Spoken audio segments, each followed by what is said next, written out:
உள்ளம்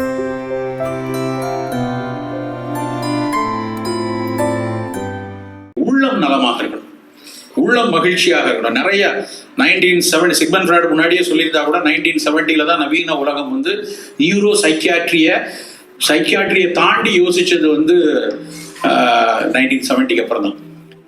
1970 தான் வந்து டிஃபைன் ட்ரக் அதான் அந்த 1970 ஆலமாட்டா WHO ரெசல்யூஷன் பார்த்தீங்கன்னா ஹெல்த் ஃபார் ஆல் பை 2018 நம்மலாம் படிக்கும்போது போர்டில் எழுதி போட்டிருப்போம்.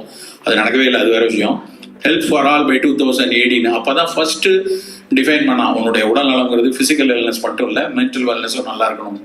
ஆனால் 1300 வருஷத்துக்கு முன்னாடி திருமந்திரத்தில் ஒரு பாட்டு இருக்கு, மறுப்பது உடல் நோய் மருந்தனலாகும், மறுப்பது உளநோய் மருந்தனச்சாலும், மறுப்பது இனி நோய் வாராதிருப்ப அப்படின்னு. எவ்வளவு அழகான வார்த்தை பாருங்க. மறுப்பது உடல் நோய் பிசிக்கல் ஹெல்த், மறுப்பது உளநோய் உன்னுடைய சைக்கலாஜிக்கல் இல்னஸையும் சரி பண்ணணும், மறுப்பது இனி நோய் வராது இருப்ப. ப்ரிவென்டிவ் ப்ரொஆக்டிவ் இன்னைக்கு இருக்கிற வேக்சின் அதுக்கு அந்த தாட்டா தான். வேக்சின் அன்னைக்கு இல்லை, பட் அந்த தாட் இருக்கு, வராம தடுக்கிறதுக்கான உத்தியை எடுக்கணும். நம் சமூகம் பல நல்ல விஷயங்களை அனுபவ ரீதியா நிறைய சொல்லியிருக்காங்க. நம்ம அதை விட்டு விலகி நிறைய ஓட்டத்தில், வாழ்வியல் ஓட்டத்துல நிறைய விஷயத்தை மறந்து போறோம். ஆலயம் அறிதல்னு ஒரு புத்தகம் படிச்சு ஜெயக்குமார்னு ஒருத்தர் அதை பத்தி நிறைய எழுதுறேன்.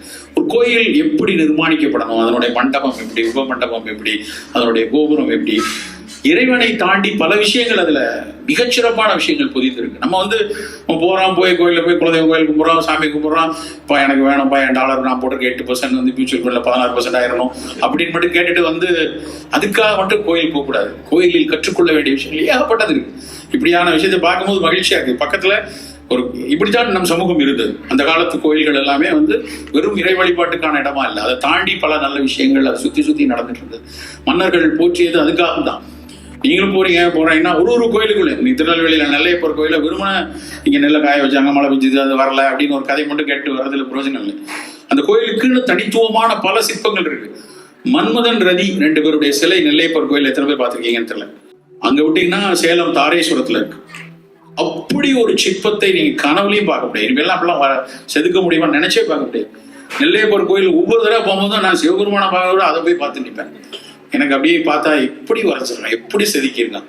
இப்போ வண்ணதாசன் ஒரு இதுல ஒரு சின்ன வரியில இருந்தார், சிற்பங்களை செதுக்குவதின் அழகை சிற்பங்களை விட அதில் சிதறிய செதில்களில் பாருங்கள் அப்படின்னு போட்டிருப்பாரு. ரொம்ப யோசிக்க வைக்குது, நமக்குள்ள தாட் ப்ராசஸை நிறைய உண்டாக்குது அந்த மாதிரி விஷயங்கள்.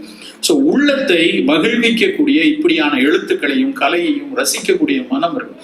தட்டையா வாழக்கூடாது.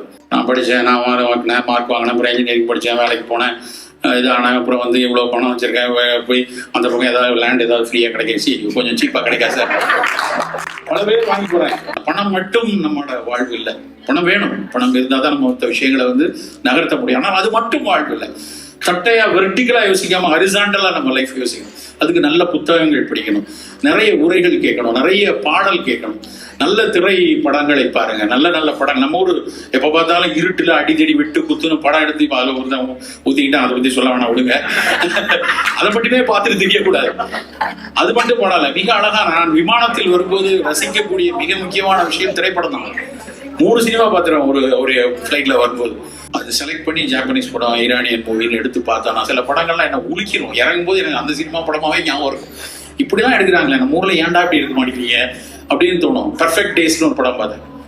நான் அது கூட என்னுடைய முகநூல் அதை பத்தி எழுதினேன். என்ன படம், டோக்கியோ டாய்லெட்னு ஒரு டாய்லெட்டை கிளீன் பண்ற ஒரு முதியவர். படம் ஆரம்பிச்சிலேருந்து கடைசி வரைக்கும் அது மட்டும் தான் கிளீன் பண்றது மட்டும் தான் அவருடைய வேலை. ஆனா அதை எவ்வளவு ரசிச்சு அவருடைய வாழ்க்கை எவ்வளவு சிறப்பா இருக்குங்கிறத படத்தோட முடிவுக்கு கொஞ்சம் முன்னாடி அவருடைய பேத்தி அவரை வந்து பார்த்துட்டு போவான். பேத்தி வர்ற கார் வந்து பல கோடி மதிப்புள்ள ஒரு கார்ல வந்து அவங்க தாத்தாவை பார்த்து 2 பேரும் ரொம்ப சிரிச்சு மகிழ்ந்துட்டு அப்புறம் கிளம்பி கார்ல போவான். அங்க ஒரு இறக்க உணர்வு, ஐயோ அவ்வளவு பணக்கார பேத்தியோட தாத்தா இவரை ஒதுக்கிப்பாங்களோ வீட்டுல எல்லாரும் சேர்ந்து, அப்படிலாம் எந்த குற்ற உணர்வும் கிடையாது. இவர் மினிமலிச வாழ்க்கையை வாழ்றவர். அந்த மினிமலிச வாழ்க்கையில அன்னைக்கு இருக்க போனியம் கேசட்டை தேடி போய் வாங்கி அந்த பாட்டை கேட்டு, அப்புறம் அன்னைக்கு விற்கிற ஒரு பழைய புத்தக கடையில போய் $1 ஒரு புத்தகத்தை வாங்கி படிச்சு, அப்புறம் அவர் போகிற கிளீன் பண்ணக்கூடிய ஒரு டாய்லெட்லையும் நல்ல கிளீனா இருக்கான்னு பாக்குறது. டாய்லெட் கிளீன் பண்ணிட்டு இருக்கும் போதே ஒருத்தர் வராங்கன்னா வெளியே வந்து ஓரமா ஒதுங்கி நின்றுட்டு அவங்க பண்ணிட்டு போனதுக்கு அப்புறம் அதை திரும்ப போய் கிளீன் பண்றதுல அதுல இருக்க அந்த டாய்லெட்டுடைய பொலிவை ரசிக்கக்கூடிய அந்த அழகை அந்த சினிமா பார்க்கும்போது எப்படி இருந்தது, எவ்வளவு அழகா அந்த அந்த வாழ்க்கை பல விஷயம் இன்னைக்கு வரைக்கும் நான் பார்த்துக்கிட்டதுல 6 மாசம் ஆச்சு. ஆனா மனசுக்குள்ள ஒரு சீனம் ஒட்டி இருக்கு. பறந்து போ அப்படின்னு ஒரு படம் வந்துச்சு, ராமோட படம். இங்க வந்து நெட்ஃபிளிக்ஸ்ல எல்லாம் வந்துருச்சு அந்த இடத்துல பாருங்க. அப்படியான ஒரு படம், திரைப்படம். அதுல ஒன்னும் குழந்தைய கூட்டிட்டு ஒரு அப்பா அம்மையும் போற படம். அந்த திரைப்படம் என்னை உழுக்குச்சு. இப்படிலாம் எடுக்கிறாங்க, இதுதான் வேணும். நான் அந்த படத்தினுடைய விழாவுக்கு போயிருந்தேன். அப்ப சொன்னேன், எனக்கு பெர்ஃபெக்ட் டைஸ் பார்த்ததுக்கு அப்புறம் இன்னைக்கு பறந்து போதான் பிடித்தமாக இருக்கு. ஸோ உங்களுடைய நான் கம்யூனிகபிள் டிசீஸுக்கும் கம்யூனிகபிள் டிசீஸுக்கும் டயபெட்டிக் கண்ட்ரோலுக்கும் இந்த உள்ளம், இந்த சினிமாவும் பயனளிக்கும். எங்க ஊர்ல ஒரு சின்ன டெஸ்ட் பண்ணோம். இந்த சிஜிஎம்னு பிளட் மானிட்டர், கண்டினியூஸ் மானிட்டர் இல்லையா, அதை வந்து சில நண்பர்களுக்கெல்லாம் போட்டு வழக்கமா புளியோதரை கூடுதா, பரோட்டாவை கூடுதா, சர்க்கரை கூடுதான்னு எல்லாரும் பார்த்துட்டு அதை மட்டும் விளக்குவாங்க.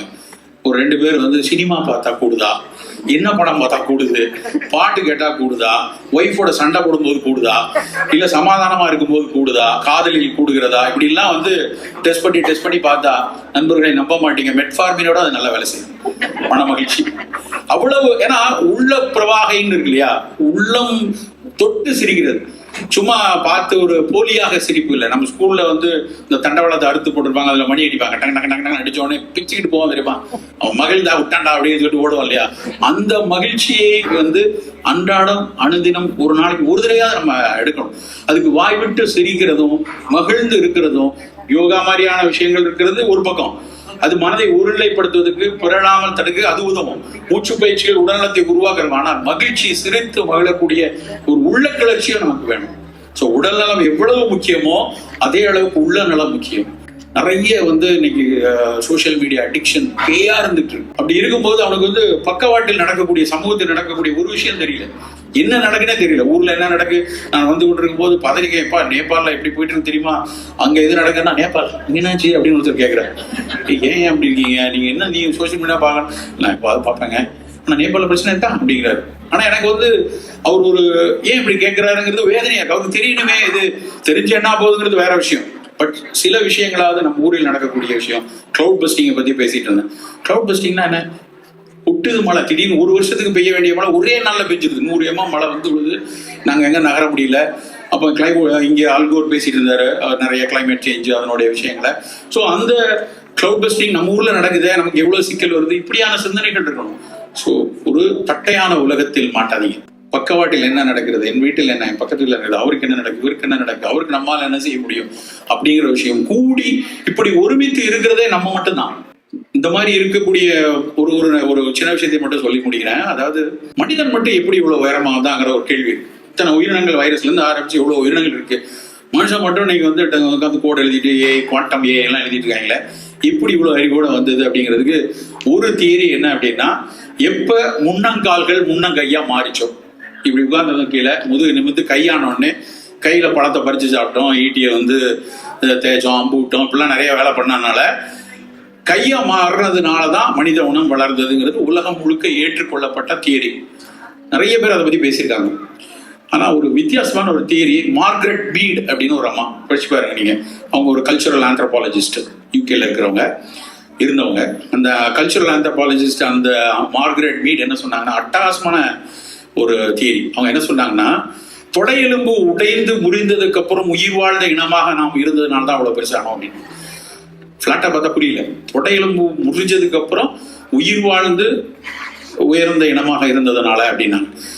அப்புறம் அவங்க எக்ஸ்பிளைன் பண்றாங்க, உலகத்தினுடைய அத்தனை உயிரினங்களும், 4 காலில் நடந்த உயிரினங்கள் எல்லாம் அந்த பிரேயை தேடி ஓடும் போதோ இல்லை ஏதோ ஒரு விபத்துல அதனுடைய தொடையெலும்பு உடைஞ்சிருச்சுன்னா அந்த இடத்துலயே கடந்து அழுகி இறந்து போயிடும். ஆனா மனிதனுக்கு அப்படி, அவனும் பிரேயை தேடி ஓடிடும். அப்படி ஓடும்போது நடந்த மனிதர்களில் தொடையெலும்பு உடைந்ததுக்கு அப்புறம், அதுக்கப்புறம் அவன் தொடையெலும்பு கூடி அதுக்கப்புறம் அவன் ஓட ஆரம்பிச்சிருக்கான்னா, யாரோ ஒருவர் அவன் உடைந்திருக்கும் போது அவன் அருகில் உணவு கொடுத்திருக்காங்க. அது ஹீலார வரைக்கும் உணவு கொடுத்திருக்காங்க. யாரோ ஒருத்தர் அந்த அவனை சுமந்து கொண்டு பிற இடங்களுக்கு நடந்திருக்காங்க. அந்த அன்பும் மனிதநேயமும் தான் நம்ம இவ்வளவு தூரம் வளர்த்திருக்கு. அதுதான் மார்கரெட் மீடுடைய முக்கியமான தீர்வு. நம்ம எல்லாரும் கூடி இருக்கோம் அப்படின்னா, ஒவ்வொருத்தருக்கும் பல வேலைகள். அது ஞாயிற்றுக்கிழமை மாலையும் போது பல திட்டங்கள் இருக்கு. ஆனா ஒரு சின்ன ஒரு காசு நம்ம எல்லாரும் சேர்ந்து ஒரு சில விஷயம் எவ்வளவு பேசுறாங்க என்னன்னு கேட்போம். அது மட்டும் இல்லாம இது மட்டும் இல்லாம வேறு வேறு விஷயங்களுக்காக நீங்கள் கூடுவீங்க, வேற பேசிட்டு இருப்பீங்க. இந்த மாதிரி கூடி பல விஷயங்களை செய்யக்கூடிய ஒரு போக்கு இருக்கு இல்லையா, அதுவும் உடல் நலத்துக்கு மிகச் சிறப்பான ஒரு விஷயம். ஸோ உங்களுடைய உடல்நலமும் ஆரோக்கியமும் எப்பொழுதுமே அதில் ஒரு கவனம் செலுத்தக்கூடிய மிக முக்கியமான முதல் தேடலாக, நலம் இனி நம் முதல் தேடலாக இருக்கட்டும். இவ்வளவு நாள் நம்ம வந்து டாலர் தேடி வந்தோம், நம்மளுடைய பணி பதவி உயர்வு தேடி வந்தோம், படிப்பு தேடி வந்தோம். இந்த தேடல்லாம் இனிமேல் 2வது 3வது 4வது வச்சுட்டு முதல் தேடல் இனி நலமாக இருக்கட்டும் என்று கூறிக்கொண்டு வாய்ப்பளித்தமைக்கு நன்றி.